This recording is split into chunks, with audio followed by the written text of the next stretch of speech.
Welcome to Cloud 201, a podcast by Indium Software.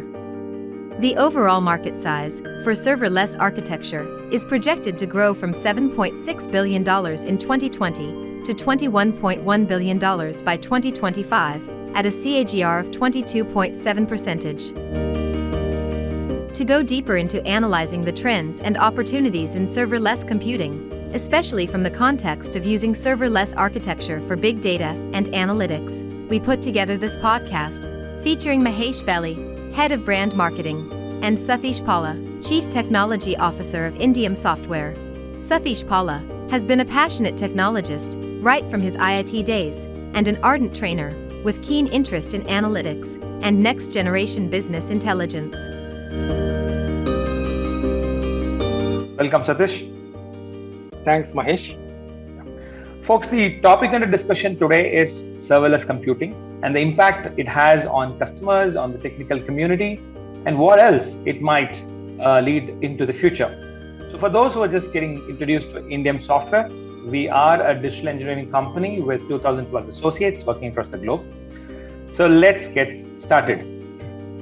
Satish, serverless as a concept has been around for a while, but that concept has also evolved over time, causing some confusion of what serverless actually is. So could you clarify for our listeners what serverless as a concept is at present? Yeah, makes sense to define it first before we venture into the next set of questions.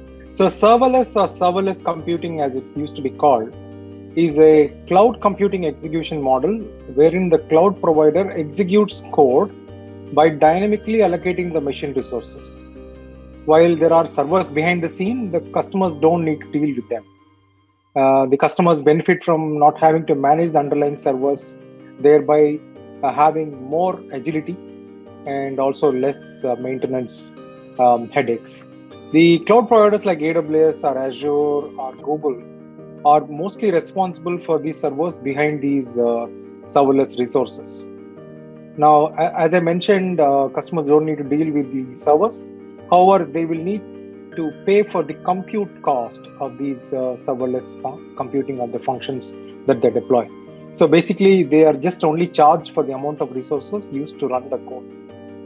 And I think that should give a clear definition of what serverless is.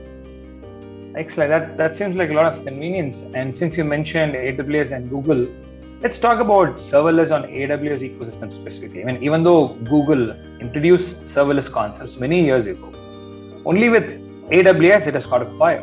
So technically, how is serverless on AWS any different, or is there any difference at all? Yeah, you are right. There isn't much difference. So almost all of the serverless cloud providers provide similar capabilities with very limited feature differentiation. If you look at the cost, they are almost similar. If you look at execution stats, they are close to each other.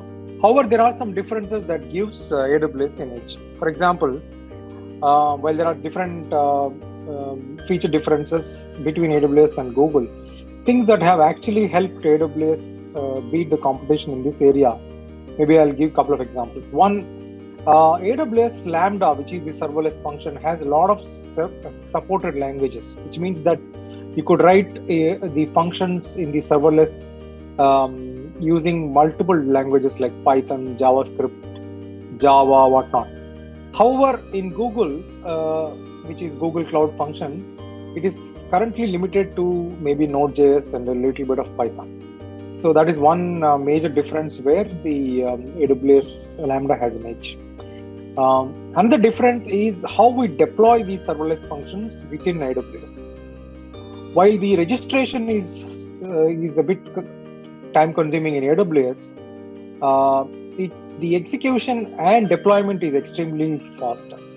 It also gives more config options, which means small to medium enterprises can quickly deploy serverless functions in AWS. So those two predominantly help AWS in getting the market on serverless.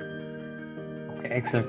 Well, it's interesting because you said AWS Lambda, and and the first thing that comes to mind when someone says serverless is AWS Lambda. Right? It was same for me as well. Perhaps that is the only thing that comes to your mind. What do you think are some of the misconceptions surrounding serverless in software development, and how is serverless beyond function as a service, as it is commonly known? Good question, Mahesh. See, everybody knows that serverless is currently still synonymous with Lambda, right? That's true. But again, there are a lot of misconceptions on serverless, which are sometimes true, but they need to be addressed. So I'll talk about some of the misconceptions. First is people think they'll get vendor logged in. This isn't true actually. A function in AWS Lambda can call out to a service in Azure or GCP, but then you will have to obviously take care of the security boundaries and authentication, etc. But having a function written in AWS Lambda doesn't mean you're stuck with AWS Lambda. You can still integrate with Azure or GCP. That's one misconception that we should get away with. Second one is when we deploy serverless, people think, oh, okay, it reduces my cost, but it increases the application complexity. So again, this is partly true, but it's still a misconception that application is more complex when we deploy in serverless. So the reason is, if an application can be addressed in terms of design, especially proper architecture and modularity, then the complexity can be addressed. So that's another misconception. Probably I'll give one more example. So people think serverless is just fast function as a service. This also is not true. While running functions is one thing, we can benefit from other things like not having to worry about managing infrastructure. Scalability is available out of the box, and cost is also reduced due to paying for whatever the customer uses. So only for compute, that means. So it's just not fast. So there are other things to it. Clearly, from what you're saying, the serverless has got a lot of advantages, but with every new abstraction, a level of complexity that ensues, there are other issues that crop up as well. For example, cold start and causing latency issues. So in an application development, what is the trade-off between convenience and issues like this? Yes, there are challenges as well. I'll touch upon a few challenges and then tell you the opportunities that outweigh these challenges. Let's start with the challenges. So you said cold starting latency. Okay, I agree that's a challenge, but there are ways to address it. Number two is people know that serverless is easy to configure and get started. So there is a risk of misconfiguration. And there is also a risk of unplanned deployment, which obviously leads to security risk. So to address this, there are various ways. Maybe I'll touch upon it later.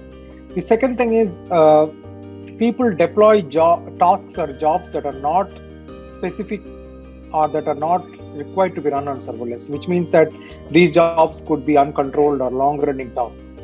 So when these are long-running and uncontrolled, the compute takes more time and therefore the costs increase. So that is another challenge that people have to get a control on. So how do we address this? These can be addressed by having obviously proper deployment processes. And secondly, you need to qualify what functions could run on Lambda or serverless or what should not. You should have proper best practices for configuration, proper best practices for deployment. Now, this is all about what challenges we have and how to address this. But again, what's the trade-off, right? So the opportunities in the serverless domain outweigh some of these challenges that I mentioned. So maybe I'll list out some opportunities that help take a decision on serverless over the challenges. Number one, we can automate infrastructure with serverless. So infrastructure management automation is a key opportunity wherein you could deploy quickly, bring up serverless functions without having to worry about capacity and servers. Number two, obvious benefit is reduced cost. And because the serverless takes care of the underlying scalability in infra, there is more time to do more things. More things, I mean, we could build more apps, we could build more functions so that business could be agile. So, right. which comes to the next point, which is serverless actually supports business agility. And along with that, we can scale easily. This is also highly reliable, and you can build high performant applications. So I think these are the trade-offs in app dev that could really give serverless a big push over its challenges. Awesome. You said for every challenge, there is also another way to tackle it. And I believe the person who would be in charge of this would probably be an IT architect. And the way I've always seen this IT architect role is a very prestigious role, like an orchestra conductor. It's a role meant to be in charge of so many things at the same time, trying to execute all this in unison. Now with your serverless, is it a challenge or a boon? Because increasingly such level of abstraction and automation by cloud providers reduces the complexity of designing big data applications. So what is your message for the developer and the architect community? So IT architect role itself has changed tremendously over the past few decades, right? So as and when the infra changed, for example, from on-prem to big data centers to virtual machines, to shared storage, to SAN. So things changed, and IT architect had to rebuild the skill set according to the market needs. So while that is on one side, this is still another misconception that there isn't much to be done on the designing and architecting side of things with cloud providers doing bulk of this. So the architect and developer community should look at this as an opportunity rather than a threat. For example, if you look at a multi-cloud scenario, right? So you still need to design applications and platforms on multi-cloud. For example, you need to build integration design, security design. So you still need to architect the whole application on a multi-cloud. So this is an opportunity, right? Yeah. There is another opportunity to develop more applications in same time with different skill sets. They say the developer can obviously become multi-skilled. The developer can pick up more skills like Python, JavaScript, Java, Node.js, etc. to be able to build these serverless functions. So that is on the developer side. Now, my message to the developer and architect community is you will need to evolve according to the skill set that is out there in the market. So serverless is just an enabler, and you can build skills around it, right? So for example, an IT architect will need to pick up additional skills on the cloud infra side for designing applications involving serverless. And that's how you keep yourself relevant. And there's nothing to worry about. Interesting, because the question that I was about to ask is that, how does this change this the constant evolution of skills that is required? How does it impact the overall the team composition for a typical project? But is it more than just skills? Is it a mindset change that serverless brings to the table? It's an interesting question. So firstly, you said, does it drastically change the composition of a team? The answer is not really. It wouldn't change drastically. However, there are supplement skills that need to be added into the team. So for example, if you look at some of the cloud-based big data projects, right? So they were always using traditional stack with data ETL, data BI, and building data pipelines and etc. But to bring in serverless functions, they will need to pick up additional skills or get additional skills into the team. Skills like Python or Java or C# or Node.js. Now, so that is one side of the skill set story. The other side is what roles are included in the development teams when serverless is in the picture. So the new role that you see normally in these in the serverless teams are a cloud DevOps engineer. This cloud DevOps engineer would be able to pick up the skill sets around cloud as well as new deployment strategies or deploying a serverless function, maintaining this. So this is a skill set that will be increasingly available as part of a development, and is probably becoming mandatory requirement with cloud infrastructure. Now, the main effect of serverless is increased developer velocity, which means more work can be done. So developers can focus on their application code without actually worrying about provisioning, configuring, managing, or scaling the infra, which means development is faster and deployment is faster. Great. That's the mindset change that should come to the table. Right. So that leads me to another question, because the one who is getting benefited a lot in this entire change is probably the customer. So what do customers feel about serverless? Or as long as developers meet the customer's requirement, do they care at all? I guess what I'm asking is, are customers asking, do they want just the best practices of how it was done all the time, or do they demand that they need serverless architecture? So it is true. So customers do demand, but it has been a feature pretty recently. We have seen increasing demand of serverless architecture from customers. Like I mentioned before, one of the benefits with serverless is how it affects business agility, right? So this has brought in increased customer attention. For example, for customer business leaders, serverless technologies make it possible to understand the cost of each transaction. This wasn't the case before, so they will need to depend on multitude of reports, and because of serverless, it allows them to optimize to maximize ROI. Businesses also see a huge impact on the profitability of smaller applications.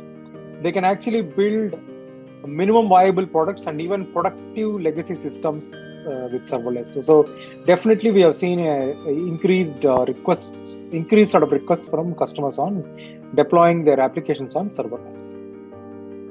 Excellent. That sounds very interesting. I mean, that's just what we would want to assume, but I just confirm that, right? So I remember from an earlier conversation how you were upbeat about serverless, and I believe you've been closely following up the overall market development as well. So how do you see the future of serverless? Where is this heading towards? When we see every AWS reinvent, new changes coming up, and serverless came a few years ago, and every year we're seeing a ton of changes that is AWS introducing. So where is this heading towards, the serverless overall architecture stuff? Okay, one thing we need to accept the fact, serverless is here to stay, right? This will be the new battleground for the cloud providers. Serverless is expected to have more features. It may come in different forms, more flexible, support for more tools, more efficient. Most importantly, it will become simple and user-friendly for deployments. I just have to give some history, right? During the initial days, only app dev related functions were being deployed. So it was only limited to certain people who are building applications. But now we are seeing big data, data lakes, and data warehouses being deployed involving serverless architecture. So there is tremendous amount of scope for different types of applications, different types of components being built using serverless architecture. I'll just end this question. I may have to just dwell into some of the recent announcements from each player, right? Yeah. Each cloud player is working on making serverless advanced. And since I said it's the new battleground, they are looking at various options by which their offerings could entice more customers. So some notable moves around serverless are, for example, Google released something called a BigQuery Omni, which is basically a flexible multi-cloud analytics solution that lets you cost-effectively access and securely analyze data across Google, AWS, and Azure, obviously with the same BigQuery UI. What this will do to the serverless is that it will enable BigQuery integration from serverless on Azure and AWS. So this is something very interesting for big data and analytics community, because BigQuery is understandably the best big data appliance for analytics. So having to integrate with it from Azure and AWS will be amazing. Second thing is maybe I'll give an example from Microsoft. So Microsoft is launching something called Azure Container Apps. Now this is on the orchestration side. So it's a fully managed serverless container service that's built on top of AKS, Azure Kubernetes Service. It is specifically built for microservices architecture, which can obviously help quickly scale based on the traffic and background jobs. So this also complements the serverless infra. Last but not the least, AWS. It is obviously doing its bit as well. So AWS has done a couple of things recently. One, it has introduced Amazon Redshift serverless, using which we could run analytics at scale without having to manage the data warehouse itself. So this is a game changer in my view. So far, it's only Amazon Redshift as a columnar, DB as a columnar, AWS component available, where we have to manage it. But now with the Redshift serverless, this reduces the maintenance overload and probably gives opportunity for compute cost reduction. Another thing that I've heard recently is something to do with auto scaling in the AWS data integration space. There's a component called AWS Glue. I'm not sure you've heard, Mahesh. No. So AWS Glue can dynamically scale resources up and down based on this workload, which means that the ETL work or the event management, event streaming works can now be cost effective. So that is something that AWS is doing from its side. I mean, there are many more in this space, so there are exciting times for serverless. Awesome. That's a lot of learning for me. Well, folks, on that fantastic note, thank you so much, Satish, for your time today. As always, it's been a great pleasure talking with you and getting your unique perspectives. I look forward for another discussion. Thank you. Thanks, Mahesh. It's a pleasure for my side as well. Folks, if you're enjoying this discussion, please share it with your network and have a great year ahead. Thank you. Thank you for listening to Cloud 201. And stay tuned for more such conversations from Indium Software. For more information on Indium's AWS practice, visit www.indiumsoftware.com/AWS-partner.